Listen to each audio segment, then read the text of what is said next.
welcome back to the lecture series on performative gender and religions in South Asia. So, today we are going to discuss two folk theatre forms. One is Jatra from the eastern part of India, the other is Ramlila, which is enacted more towards the northern part of India, right? So, when we talk of Jatra, we see that it's a popular folk theatre form or a popular folk theatre tradition that originated mainly in Bengal, and later it gained popularity in the abutting eastern states such as Bihar and Odisha. Jatra emerged from the influence of the Bhakti movement during the 15th century. The word Jatra itself means to travel or to embark on a journey.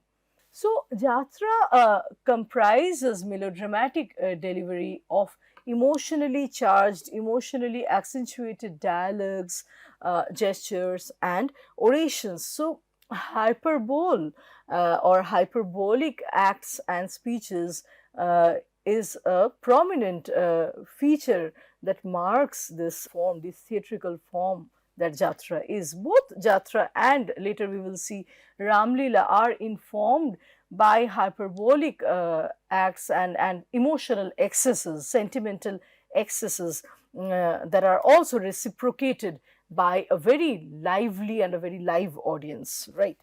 Both Jatra and Ramlila are marked by bodily and sentimental excesses that are reciprocated by a very lively audience. It's a very immediate reaction that defines these folk theatre forms, because the audience and theatre artist distance, spatial distance is not much. They are on the same platform and the same level. So, we cannot really fathom where life ends and the stage or art or theatre begins, right? They flow into one another. It's a kind of conglomeration of life and lively reactions with the theatre dialogues. So, Jatra comprises melodramatic delivery, like I said, and the musicians sit on both sides of the stage, playing the different instruments such as pakhwaj, harmonium, tabla, flute, trumpets, violin, dholak, cymbals and clarinet. So, we see that accompanied by a number of instruments, music and singing are mostly based on folk tunes, right? Jatra was originally used to take place in the rural parts of Bengal, right? And it was a mode of entertainment for the peasantry section, for the rural masses, right? The ordinary people. It came to the urban space much later, and it in terms of content also we would see that at different historical junctures against different historical settings, the content of Jatra greatly changes, modifies, and it accommodates the undercurrents of the contemporary society. So, Jatras have been traditionally held in a flat square or alternately in a rounded arena, with the audience seated all around. Like I was saying, the distance between the audience and the theatre artist, the Jatra artist, is not so much felt. They almost dialogize while the live play is going on.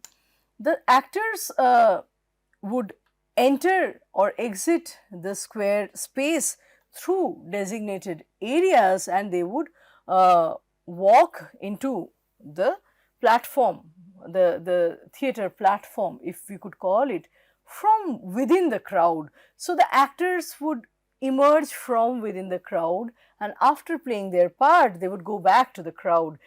This signifies the plebeian nature of this theatre form, where the distance, the gap between the audience and the stage or the art form is kind of blurred, right? The character, in a more symbolic sense, one could say that Jatra is trying to signify that the character could be anyone from within the crowd. So, the sense of identification, the sense of relating with art becomes very high, very strong. So, on the one side of the acting space, the chorus and the musicians are seated, right? Uh, Gobindo Adhikari, Loknath Das, Boko and his brother Shadhu are some of the prominent names that are associated with this well-known form Jatra. They are proponents of or kind of forefathers of well-known Jatra troupes. So, and if we look at their history, their time, we would see that they are mainly coming from late 18th century, continuing through the 19th century. So, in the late 18th century, Jatra became a very prominent folk theatre form in Bengal.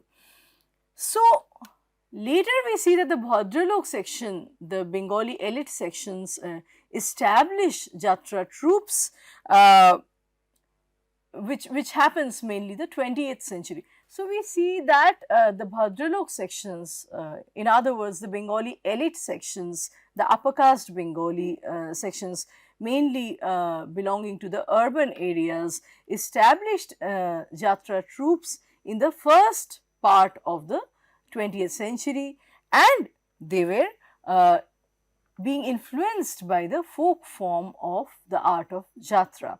So, in 20th century, Jatra makes this journey from the rural areas to the urban space. We see Srinath Sen, Gurucharan Sen, Ramchand Mukhopadhyay and Swarup Datta are some of the names that come up when talking about the pioneer Jatra connoisseurs, the Jatra lovers and originators of this form, taking this form mainly to the urban spaces. So, the form of Jatra greatly draws on the rituals of song and dance, which form a part of the religious festivals in rural Bengal. So, the rural Bengal is informed by so many of these oral traditions, so rural Bengal is informed by so many of these oral religious traditions, mainly enacted and practiced by the women folk, the rural women, the Pachali tradition, the Mangal Kavya tradition. So, all these things tend to inform the theatrical the theatrical art form of Jatra. All these practices, religious practices, inform the theatrical art form of Jatra. So, some critics would even point out that women artists also performed in Jatra at one point in time. However, it is more prevalent and common for men to play the parts both of male and female characters. So, male actors play both as males and females. In this regard, it's very interesting to look at the figure of Chapul Bhaduri, right? Chapul Bhaduri, who has played the figure of Shitala, the local goddess in worshipped in rural side of Bengal, and we see this upsurge of bhakti that turns a male artist playing a goddess into a deity. Actually, he is elevated to the platform of deity. There is a deification of the artist to the extent that it is said that the audience would not accept any female or male artist in the form of, in the role of goddess Shitala. And it is remarkable, it's spectacular that when Chapul Bhaduri would come dressed as the goddess, the people would there would be a spontaneous worship taking place where we see that uh, religion and performance are kind of flowing into one another, right? There are incense sticks and garlands and flowers, and so the upsurge of bhakti, devotion of the audience is very prominent. So here we see too many things. The question of trance that we were discussing in the context of Sufi. There is transvestitism, so cross dressing, basically a man dressed up as a woman, an exchange or an exchangeable platform between human and superhuman or human and God. And then we see that there is an exchangeable platform between the artist and the audience. So it would be better to say the artist God and the audience devotee, because they are playing dual parts. The artist is already the God, whereas the audience is already the devotee worshipping the artist. So Swadeshi Jatra rose to prominence in the first decade of the 20th century, right? In the backdrop. So against the backdrop of anti-colonial struggles for independence and the nationalist movements that were taking place, we have a special form of Swadeshi Jatra. Jatras were played not only for the public's entertainment and amusement, but also to raise awareness of the British colonial rule over the Indians. So Jatra became a platform where people were being made aware about the process of colonization, the exploitation being wrought on the natives, and so a general awareness, a general anti-colonial sentiment was being churned through performance, right? So a general anti-colonial sentiment was being churned out through the messages delivered through these Jatra performances. So during the Bengal anti-partition agitation, right, we know that Bengal was partitioned in early 20th century, 1905. Around this time, Swadeshi Jatra Pala sprang up and started a new chapter altogether. Stage theatres were frequently performed in Calcutta in addition to the Jatra. So Jatra was making a travel to the urban space against the backdrop of anti-colonial movements, and it was making the rural and the urban population aware about the contemporary situation of the society. So the plays began to reflect Bengal's larger socioeconomic as well as political circumstances and the core of nationalism in the second half of the 19th century. So its content shifted from religious to secular, from the otherworldly to the this worldly affairs. It started speaking to the immediate realities of the society and became a commentary. Jatra became a commentary on the social issues. It became vital to the shaping of the collective consciousness of the ordinary people. So Utpal Dutt, a theatre artist and an activist himself, states that the Jatra has always been not just theatre or entertainment, but a school, a court of justice, and a political meeting in itself. So it's an institution that that contains the essence of rural life in a nutshell. So we would see that there have been many occasions where the dialogues are spontaneous, and there have been prompters from within the audience. So not everything is pre-decided or predetermined. Some of the dialogues are taking place on the spur of the moment, right? And that adds to the lively ambience of the Jatra performance. As the anti-imperialistic struggle in India began, Jatra immediately changed its character because it had to be with the people, in the people, and among the people.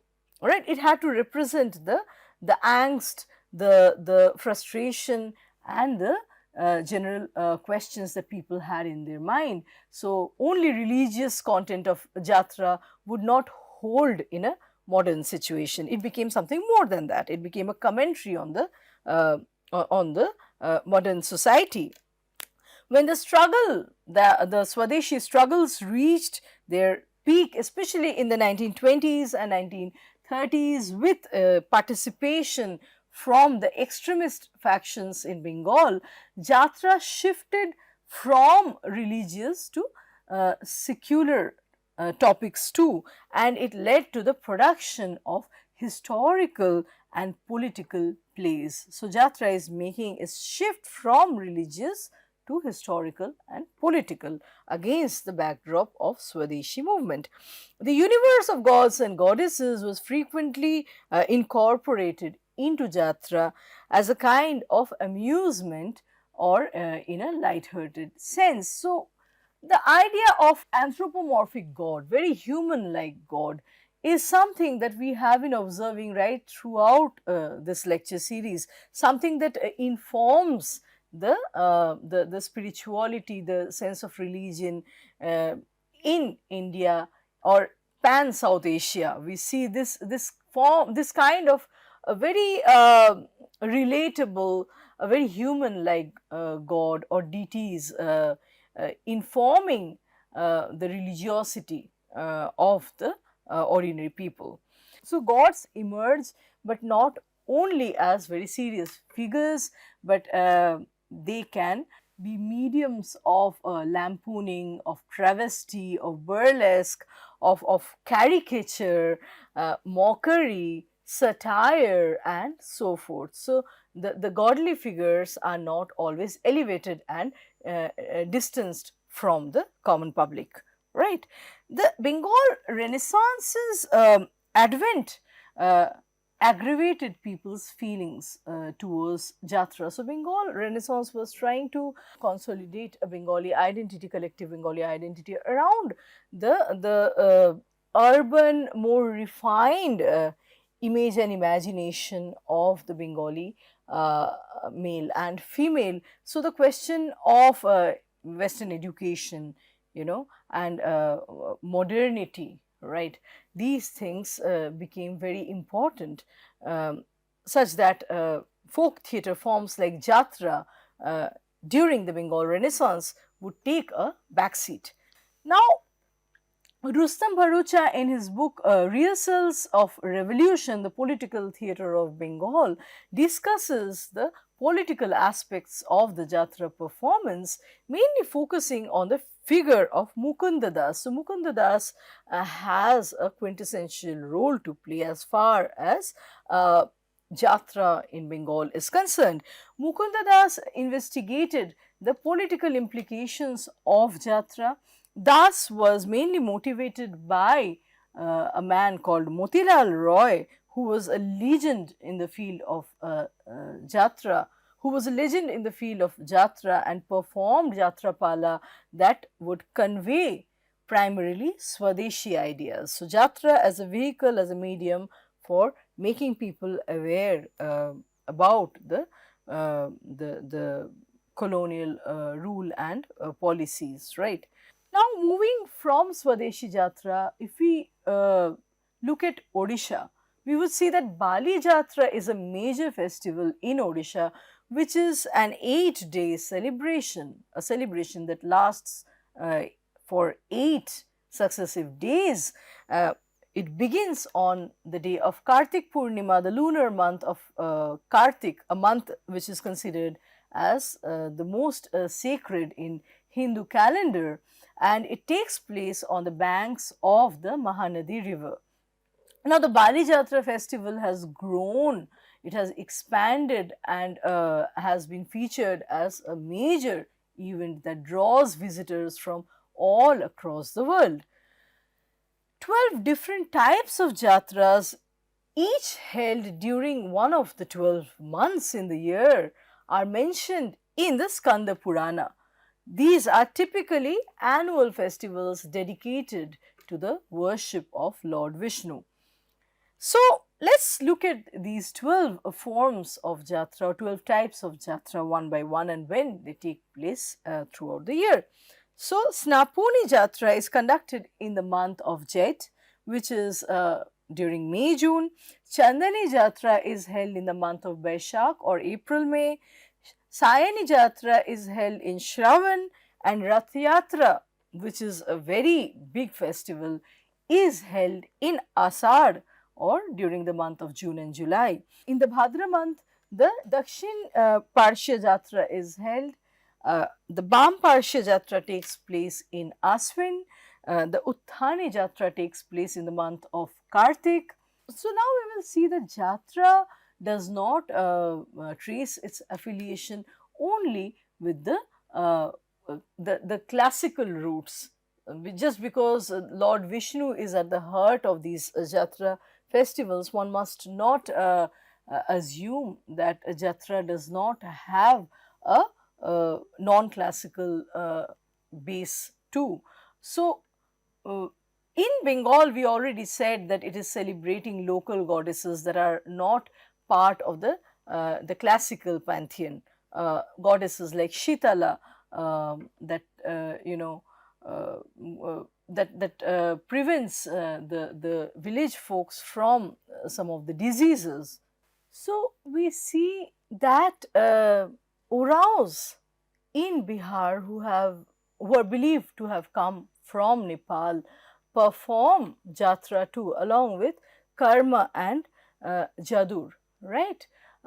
So Jatra performance has its roots both in the classical tradition as well as greatly draws on the folk theatre forms, the folk or localized beliefs, where we have a figure like goddess Shitala from Bengal, who is not part of the Hindu pantheon, the major gods and goddesses. So Shitala is the dreaded goddess who prevents the rural populace from pox, right? Diseases like pox. So, in the eastern regions, Jatra as a theatre form symbolizes so many things. It could be a vehicle for carrying political message, as history shows us. It could be a form for venting one's bhakti, one's the upsurge of devotion. So it has religious aspect, it has socio-political aspect. In the case of the tribal people like the Oraons, Jatra symbolizes the battle of life. So it has very mundane, everyday significance. And the dancers, in the case of Orao Jatra, use several martial arts maneuvers and techniques. The movements are very quick and very animated, very sprightly. While the dance is being performed, a musician stands in the middle of the stage and sings songs in a way that further inspires the dancers. So here is a form that flows into life and life flows back into form. We cannot strictly draw a demarcation between the audience and the artist, the art and the life, right? Next, we are going to start talking about another folk theatre form, which is Ramlila. Ramlila, it can be translated to English as Rama's play, is a presentation of the Ramayana epic that includes songs, storytellings, recitals and dialogues through a sequence of scenes. It is practiced all over the northern part of India during the Dussehra festival, which is observed annually in the autumn month according to the Hindu calendar, Hindu ceremonial calendar. Now, we see that Valmiki's Ramayana does not inform Ramlila. Rather, Tulsidas's rendition of Ramayana, which is Ramcharitmanas, a very prominent work, a very important work vis-a-vis the Bhakti movement, forms the basis of the production of Ramlila. Ramcharitmanas is one of the most popular and well liked storytelling genres in the northern part of India, and that is the kind of foundation, that is the edifice on which production of Ramlila stands.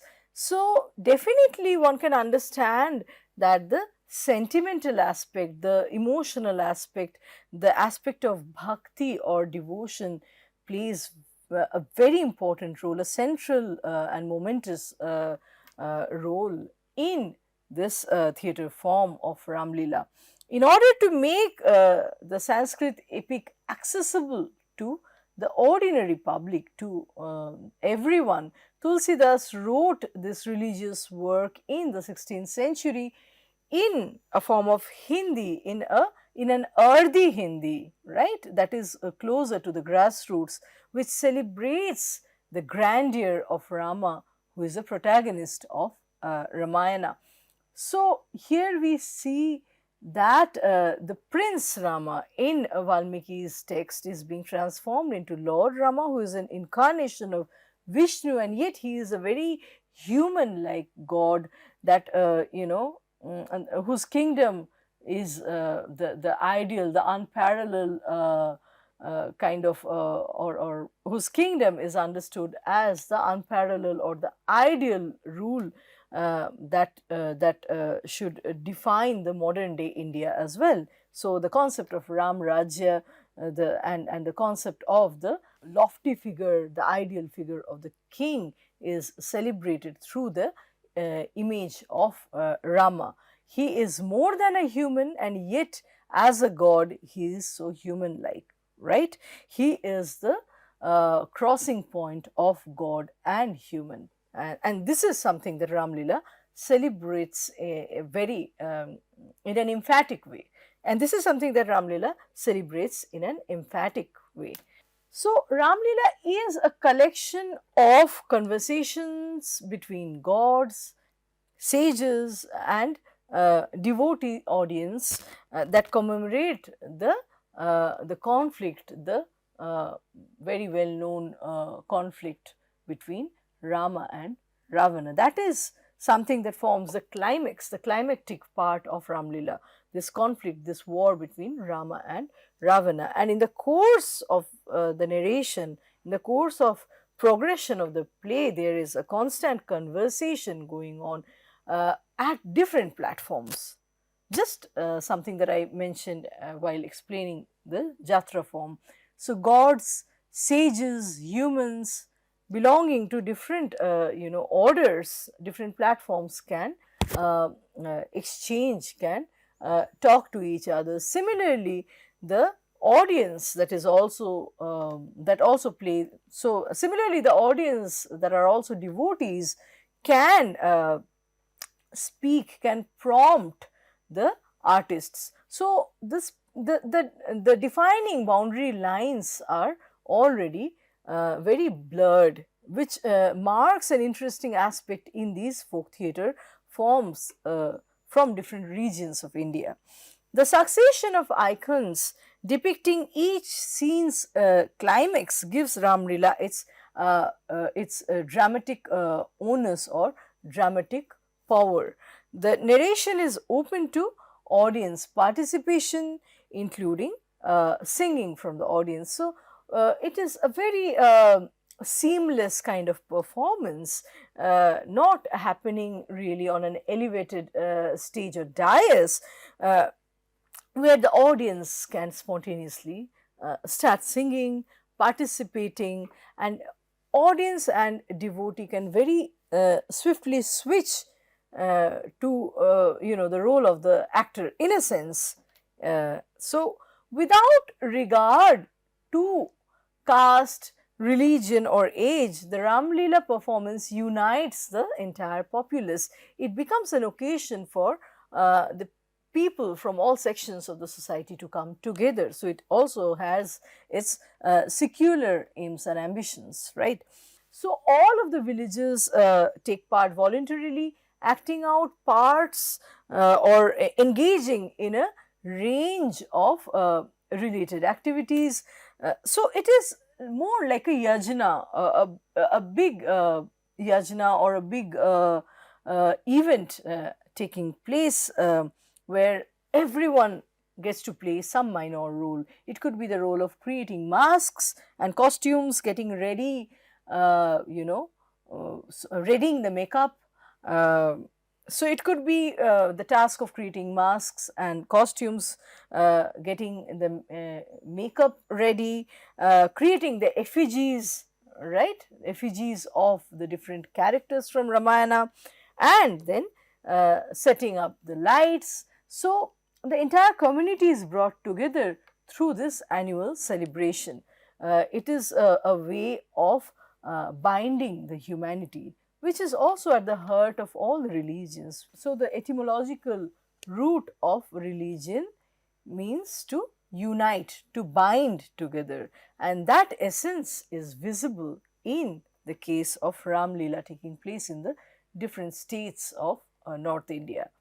So since the middle of the 19th century, we see that Ramlila has also spreaded. It is since the mid of the 19th century, we see that Ramlila also becomes an available repertoire, and it has reached the diaspora. Since the middle of the 19th century, we see that Ramlila is also a part of the diaspora. It has spreaded its wings, and its repertoire, its cultural repertoire is also available to the Indian diaspora. So, for example, Trinidad has continuously performed the Ramlila. This consistency was mostly based on strong ties to one's community and family. So, performance of Ramlila is a way of reinforcing, reifying. So, performance and practicing of Ramlila being associated with this theatre form is a way of reifying and reinforcing one's communal and familial identity.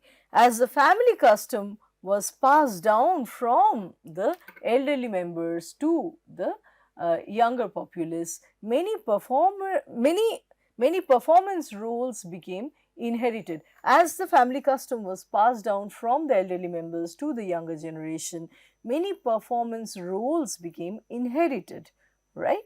So, Ramlila defined several lineages in the diaspora living outside of the South Asian region. So, an extended family that played a major role in the Ramlila performance is the Naipaul family from the Chaguanas.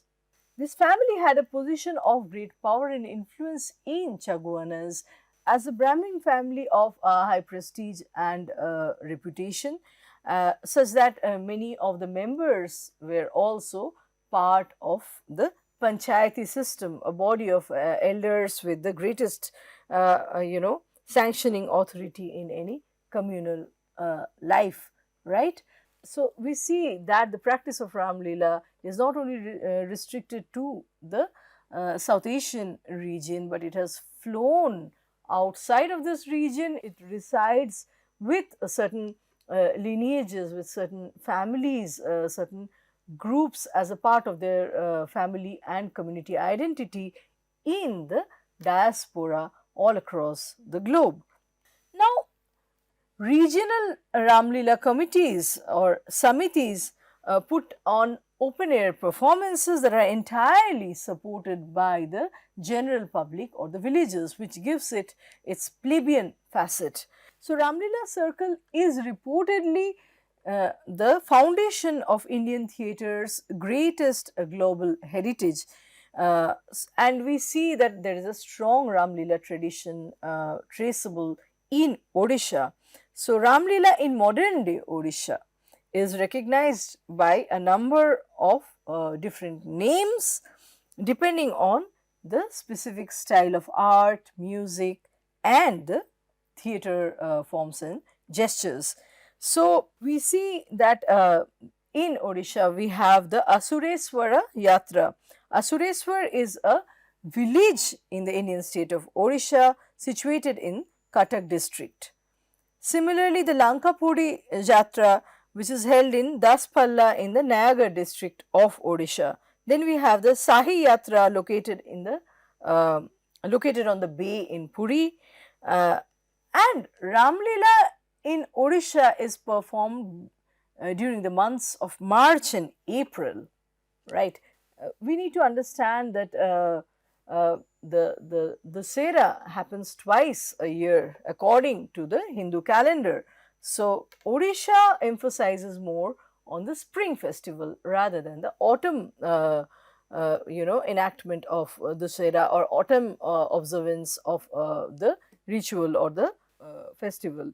So, Odisha emphasizes or accentuates the celebration of Ram Navami rather than the autumn festival of Dussehra. Ram Navami is locally referred to as Chaitra in the Orient calendar, and celebration of Rama's birthday lasts between the 10th and the 15th nights. The performance is based on a regional interpretation of Rama's story that is conveyed both orally and in writing. So, we have already discussed how Ramayana has so many different renditions that vary from region to region. Just like in the northern part, we have just like in the northern part of India, Tulsidas's Ramcharitmanas is very prominent. It is very popular, and it is the backbone of Ramlila celebration or the Ramlila folk theatre form. In the southern part, Kamban's rendition of Ramayana becomes very important, right? So, each region has its own version of Ramayana, where the the subplots, the characters have little variations. In Bengal, we have a rendition of Ramayana by a female author called Chandravati. So, Chandravati's Ramayana is prevalent in Bengal. There are so many such different versions which add to the layers and nuances of this great text, this timeless work. Due to the numerous representations of Ramlilas around the world, particularly among the South Asian diaspora and areas where Hinduism has spread for over several centuries, places like Trinidad, Guyana, Suriname, Fiji, New Zealand, Australia, Africa, Holland, Britain, North America, and the Southeast Asian countries, we see Ramlila has drawn considerable attention from all around the world. In 2005, UNESCO designated the Ramlila custom as a masterpiece of the oral and intangible heritage of humanity. A masterpiece of the oral and intangible heritage of humanity. There are different types of Ramlila, such as Chitrakoot Ramlila, Ramnagar Ramlila, Agra Ramlila, Delhi Ramlila, Kumaini or Almora Ramlila, to mention a few among the many versions, right, or the many types.